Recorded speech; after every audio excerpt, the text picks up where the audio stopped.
韓国ファンの推し活物語。韓国ファンの HKT48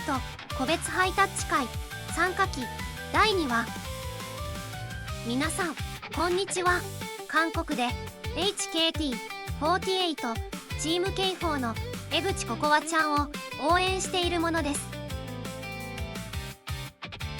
前回の話に続き、2026年6月6日に行われた HKT48 の東京個別ハイタッチ会参加期をお届けします。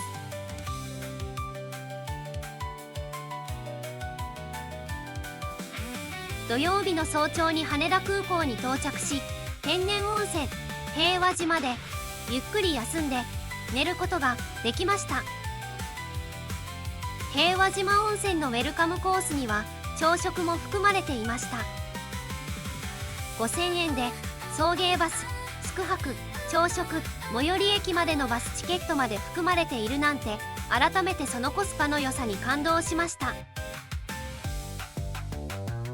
日本にはこういうコスパの良いビジネスホテルやスーパー銭湯が多い気がします。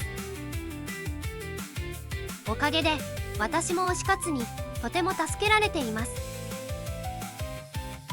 朝食もしっかり食べて荷物をまとめて出かけました。最寄り駅である東京モノレールの流通センター駅まで行くことにしました。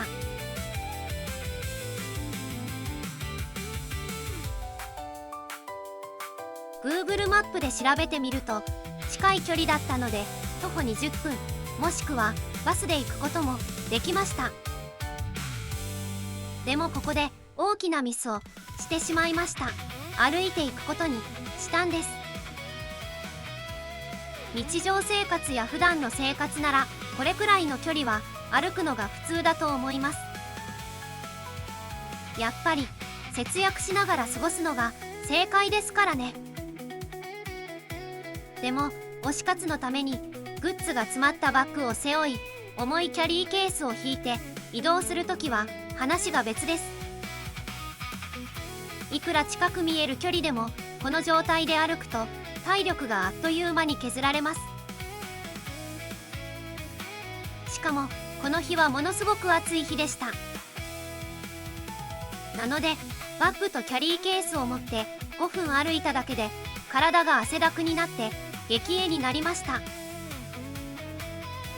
高いタクシーとまでは行かなくてもバスに乗るべきでした。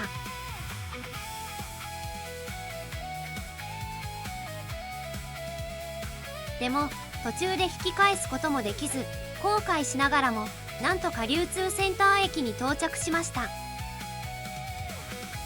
それでも僕は鉄道が好きなのでモノレールを見たらやっぱりワクワクします。途中で天王洲アイル駅に降りて東横イン品川港南口天王洲アイルに荷物を預けて東京ビッグサイトへ向かいました。ここも僕が東京での推し活で愛用している場所です。もちろんビッグサイト近くのお台場にあるホテルがアクセス面では一番近いですがお値段が高めなので、お台場に臨海線でアクセスしやすく東京モノレールに乗り換え可能で羽田空港へのアクセスも良い東横イン天王洲アイルを愛用しています。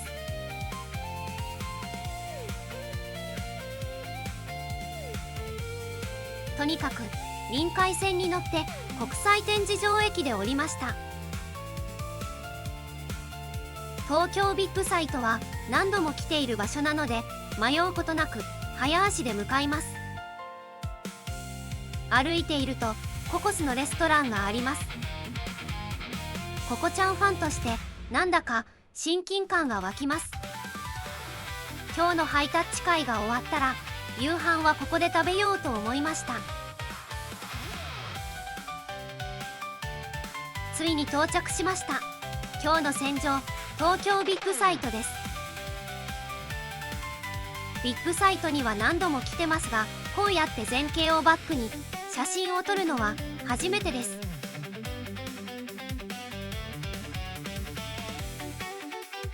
ハイタッチ会の会場に入場しました。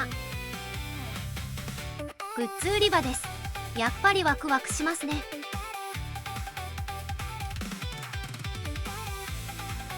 基本はココちゃん推しですが、ココちゃんが出ないチーム H の公演では竜頭あやねちゃんも応援しているので、ココちゃんにあやちゃんのアクスタを買いました。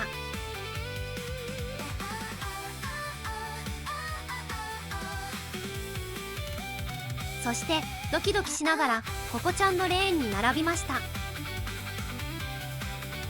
スタッフさんに確認したら、レーンの案内板を取っても OK とのことで取ってみました。この案内板を見たら頭が真っ白になりました。何を聞くかネタを一生懸命考えてきたのに、いざ案内板を目にしたら全部飛んじゃいました。しかも外国語の日本語でココちゃんと話すので、頭の中で何度も予行練習してきたんですが、いざココちゃんに会う直前になったら緊張で全部飛んじゃいました。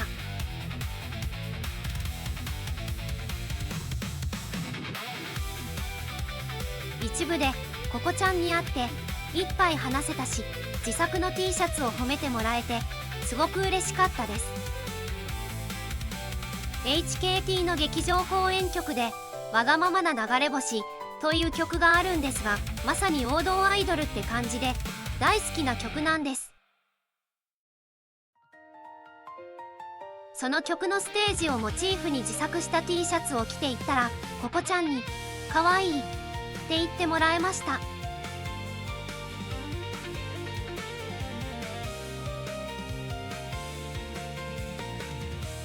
続く2部では私がココちゃん関連の自作グッズを作っている話をしました。韓国に住んでいて福岡に頻繁には行けないので、その代わりに週末に韓国でグッズを作っているという話をしました。ココちゃんが素敵な趣味だねって共感してくれて嬉しかったです。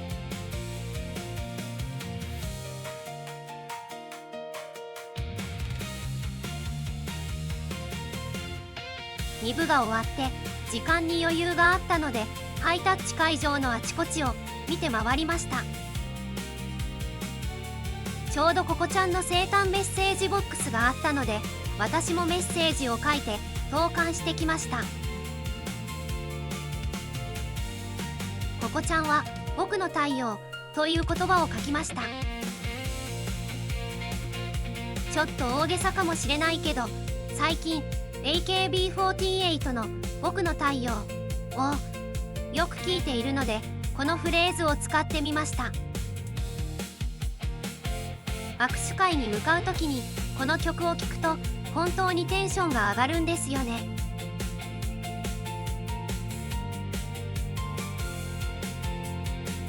他にもたくさんのメンバーの生誕メッセージボックスが並んでいました。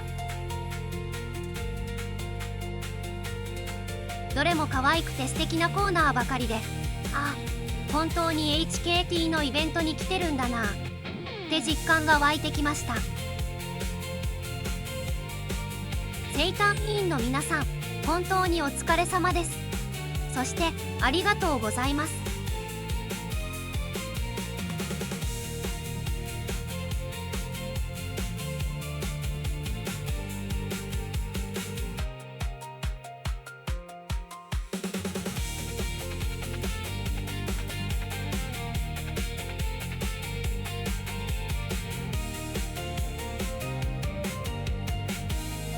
どのコーナーも可愛かったんですが、その中でも一番心に刺さったのは山内優菜ちゃんのコーナーでした。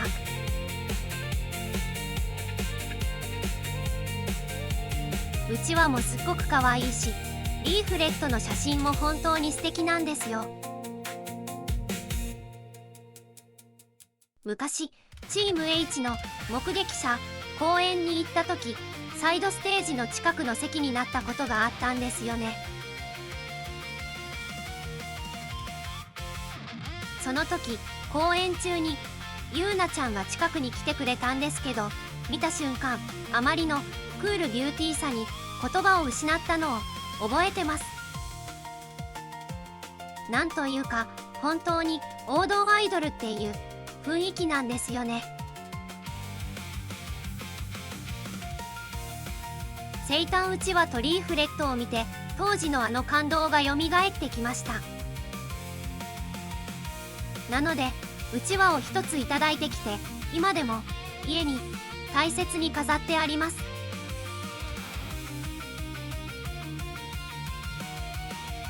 実はこの日ここちゃんのハイタッチ券だけじゃなくてお試しトーク楽しんでほしい券も持ってたんですよね。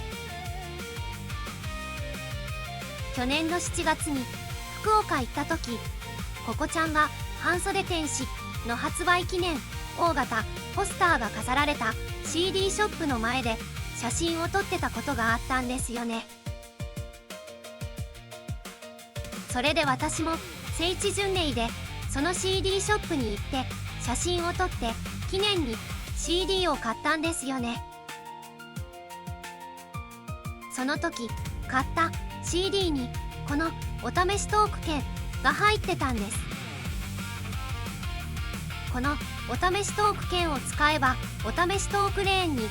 ランダムで登場するメンバーとお話できるんです。なので大切に取っておいてこの日に使おうと思って持ってきたんです。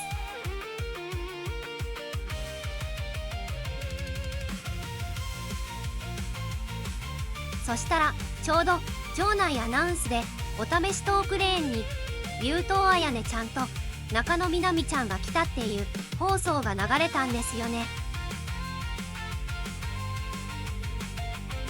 行って竜頭あやねちゃんにはキャッチフレーズが好きで応援してるよって話をしてきました。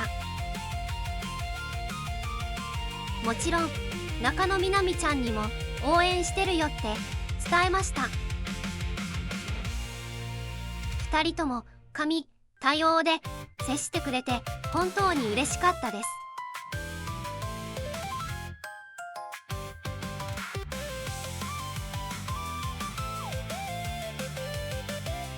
いよいよ3部になってここちゃんにまた会いに行ってきました。3部ではステージの上のここちゃんが一番輝いてるよって伝えてきました。ここちゃんがありがとうって言ってくれてすごく嬉しかったです。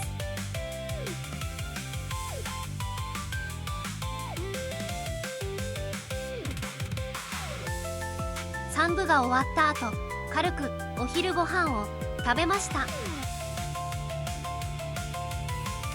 ビッグサイトの中のコンビニでお弁当を買って食べました。三ツ矢サイダーと半熟ゆで卵も日本のコンビニでよく買う大好物です。推し活で日本に来ると時間にとらわれて正直ちゃんとご飯を食べるのが難しいんですよね。でも日本のコンビニはコスパがいい食べ物が多いので本当に助かってます。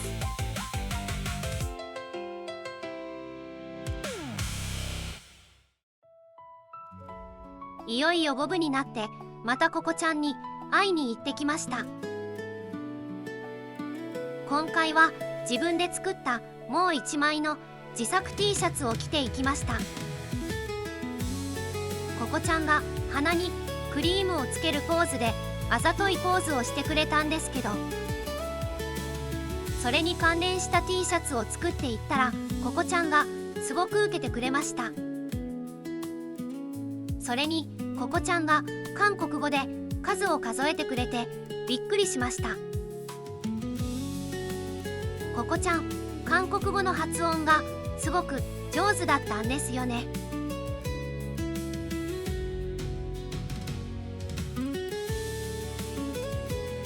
6部では僕がここちゃんに漫才を見せてあげました。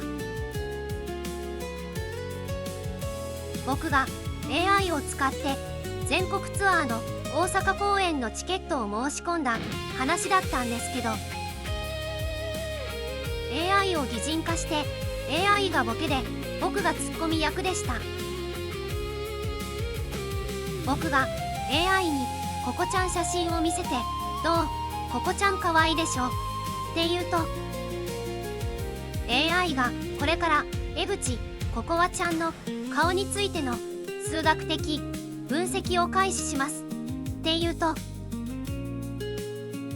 焦った僕が「おいやめろ」ってツッコミを入れるっていう流れだったんです。幸いなことにココちゃんも受けて楽しんでくれました。6部が終わってレーンを出るとき、ココちゃんがまた韓国語で数を数えてくれたので、僕も一緒に数えながら出ました。すごく楽しかったです。8部では充電スペースで充電中ガチャイベントのために通りかかった栗山里奈さんと竹本くるみさんを見かけた話をココちゃんにしました。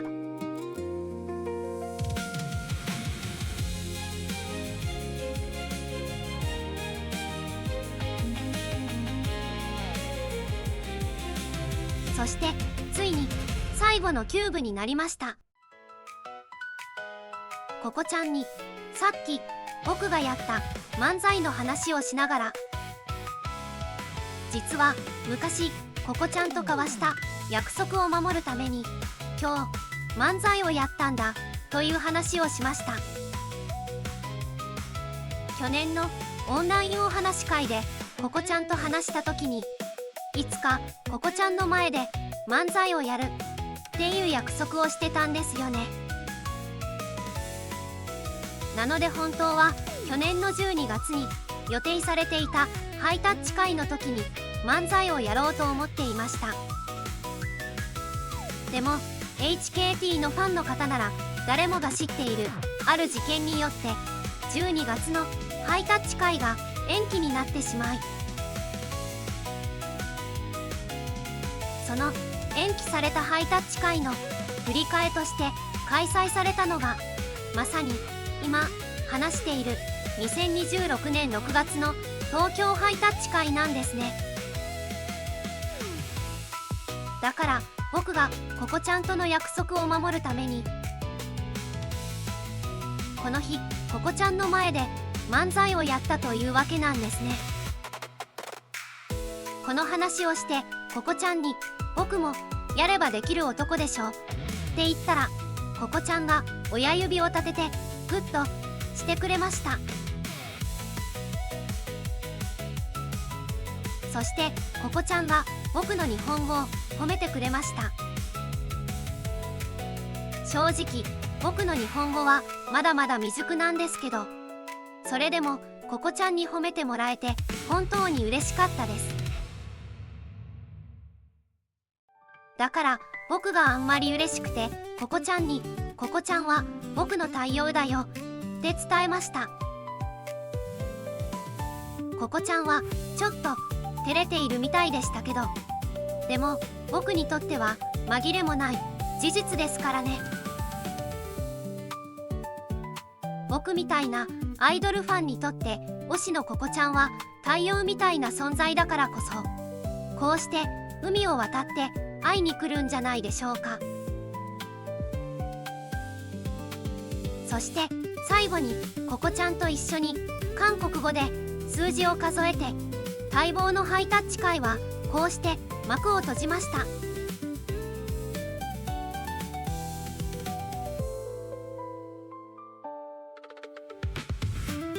最後のキューブが終わって帰る途中にコンビニでソフトクリームを買って食べました。このソフトクリームめちゃくちゃ美味しかったんですよ。特にハイタッチ会が終わって疲れた時に食べるのには最高ですね。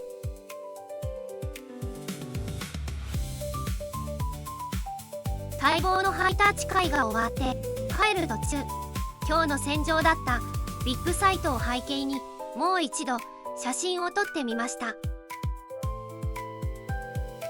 今日の壮絶な戦いを終えて暗くなりつつある戦場といった趣ですね。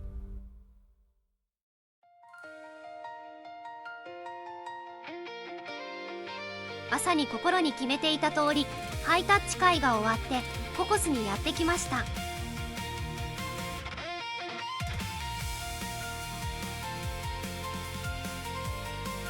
韓国にも昔はココスがたくさんあった記憶があります。でもなぜか最近は見かけるのが難しくなっちゃいましたね。日本に来るとこういう良いファミリーレストランのチェーン店が多くて嬉しいんですよね。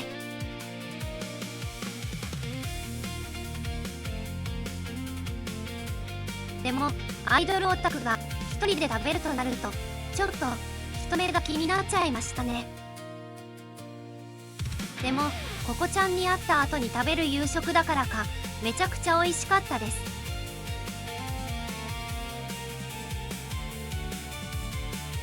ハンバーグも食べて HKT ファンにとっては定番のメロンジュースも飲みました。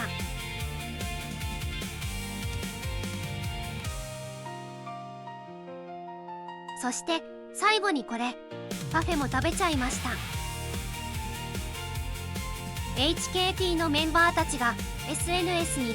パフェの写真をよくアップしてるんですよね。なので私もお腹はいっぱいでしたが思い切って頼んでみました。見た目も素晴らしいけれど味もすごく美味しかったです。私は本当に幸せ者ですね。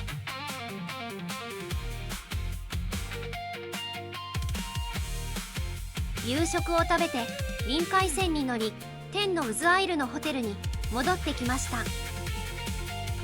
電車で数駅しか離れていないのですごく楽でした。ハイタッチ会やライブが終わると体がクタクタになるのでこうやって近いホテルを取るのが本当に大事です。実はここ天の渦アイルの東横インもそういった理由で人気が高くて部屋を取るのが難しかったです。でも直前にキャンセルが出たのでギリギリで取ることができました。アイドルの神様、本当にありがとうございます。ホテルに戻った私はそのままバタンキューでぐっすり眠りました。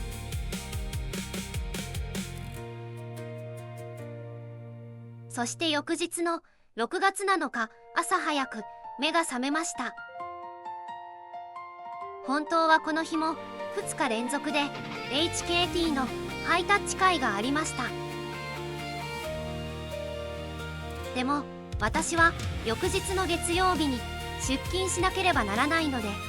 朝早い飛行機で韓国に帰ることにしました。もちろん無理をすれば午前にハイタッチ会に参加して午後や夜の飛行機で韓国に帰ることもできました。でもそうすると韓国に帰ってからちゃんと休めないまま月曜日に出勤することになります。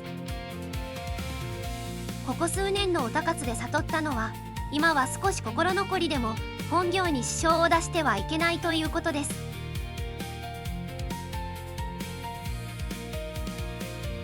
なので名残惜しい気持ちを抑えて羽田空港へと向かいました。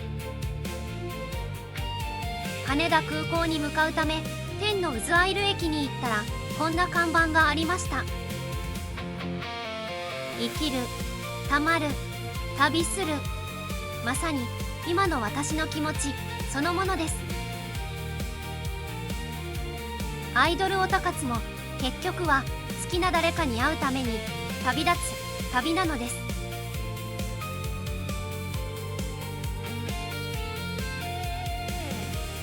羽田空港に到着しました。私は日本にオタ活に来た時食費をできる限り節約しています。単に海外旅行に来たのではなくオタ活のために頻繁に来ているので、普通の海外旅行のように食費にお金をかけられず節約しなければならないからです。それにコンサートやハイタッチ会があると本当に時間がありません。なので海外旅行ではなく、サッカーのアウェー戦を見に地方へ遠征するような感覚で節約しながら臨んでいます。だけどやっぱり日本に来たからにはラーメン一杯くらいは食べたかったです。ちょうど羽田空港に良いラーメン屋があって、毎回出国するときにお世話になっています。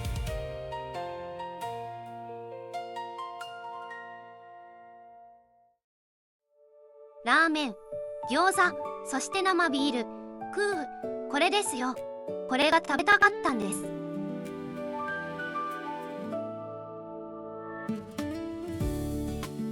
そしていよいよ本当に日本を立つ時間です。毎回この瞬間が本当に嫌です。今この瞬間もハイタッチ会2日目が進行中で、ここちゃんは相変わらずたくさんのファンと会っているのに、私は韓国へ帰らなければなりません。だけど出会いがあれば別れもあるし、また会える日があるからこそ生きる意味があります。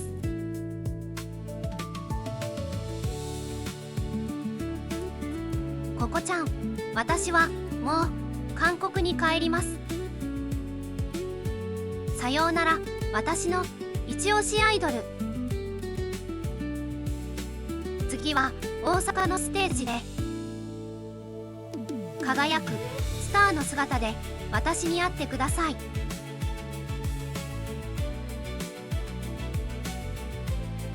帰りの飛行機の中で涙が止まらなくて隠すのに本当に苦労しました。飛行機でイヤホンをさして「スラムダンクの主題歌「君が好きだと叫びたい」を再生した瞬間、涙が溢れ出して止まりませんでした。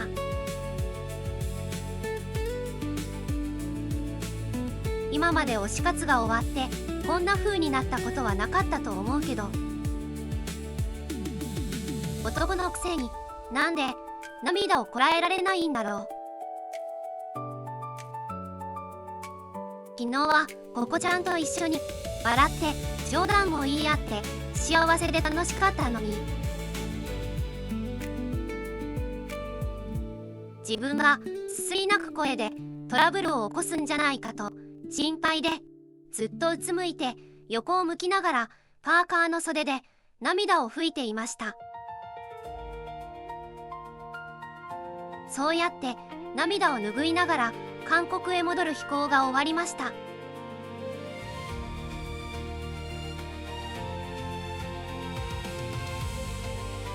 2026年6月 HKT48 東京ハイタッチ会の物語はここまでです。ご視聴いただきありがとうございました。これからもより良い動画でお会いしましょう。ありがとうございました。